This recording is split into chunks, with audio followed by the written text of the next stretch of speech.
Според премиерот Христијан Мицкоски, тоа што неговиот телохранител ја претепал својата сопруга било мал пристап. За разлика од минатото, кога членови на обезбедување на председател тепа граѓани си живуваа по дискотеки и минуваа неказнете, во овој случај гледате мал престап и... Во меѓувреме, апелација ја укина затворската казна за поранешниот телохранител на премиерот Ангел Самарков, обвинет за оддавање службена тајна. Денес падна првата пресуда за неголемата трагедија во современа Македонија. Пожарот во кочанската дискотека Пулс. Тројца полицајци обвинети дека пишувале прекршоци кои ги регистрирале во дивата дискотека на непостоечка фирма. Добија условни затворски казни. Во следните неколку минути случувањата кои ги одбележаа последните 24 часа. Главна причина за смртта на жртвите во пожарот во дивата дискотека Пулс е труење со јаглерод моноксид, соопшти директорот на Институтот за судска медицина Александар Станков.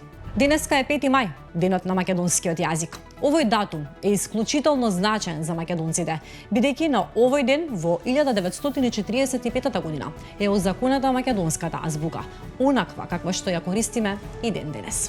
Вознемирувачки податок на УНИЦЕФ. 2 од 3 деца во Македонија на возраст од 1 до 14 години доживуваат насилство во домот. Ревизорите чешлаа во Илинден. Се граделе улици и објекти без одобренија и дозволи.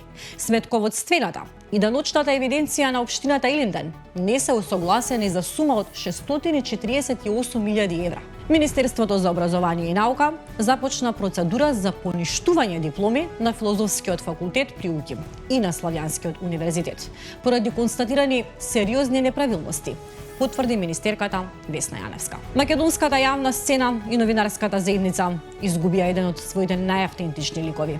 На 64 годишна возраст, по долго боледување, почина Рамуш Муарем Цирко, новинар, уредник, актер и еден од најгласните активисти за правата на ромите. Новитети во паркирањето во центар со новиот модел. Секоја станбена единица добива бесплатно паркирање за едно возило во својата зона, со што се гарантира приоритет и поголема достапност за жителите. Падна владата на Романија. Речиси 150 луѓе останаа во карантин откако 3 лица починаа на луксузниот крузер Хондиус, кој моментално се наоѓа во близина на брегот на Западна Африка. Нови двајца патници се заразени со смртоносниот хантавирус. Рускиот председател Владимир Путин денеска прогласи дводневен прекин на огнот со Украина на 8 и 9 мај по повод Денот на победата. По Путин примирие најави и Зеленски ќе започне во ноќта на 6 мај. Одново се случи пукање во близина на Белата куќа, додека Трамп бил внатре. Полицијата го застрела напаѓачот. Вештачката интелигенција нема шанси да добие Оскар. Американската филмска академија не сака AI.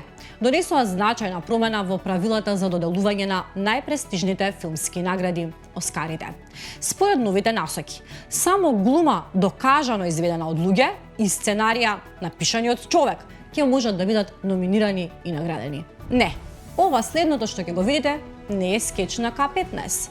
Утринава, еден граѓанин се разбуди, го испи кафето и одлучи да си го фрли креветот до контејнер. Сцената се одвива во населба Новолисиче, додека екипата на јавното предпријатие Комунална хигиена го собираше ѓубрето. Каучот натоварен на количка беше прво внимателно довлечкан до контејнерите, за потоа да биде и оставен, но во нивната непосредна близина. Најверојатно не знае дека кабаст отпад не се фрла на овој начин. За повеќе содржини, упатете се на slobodnpečat.mk. Се читаме.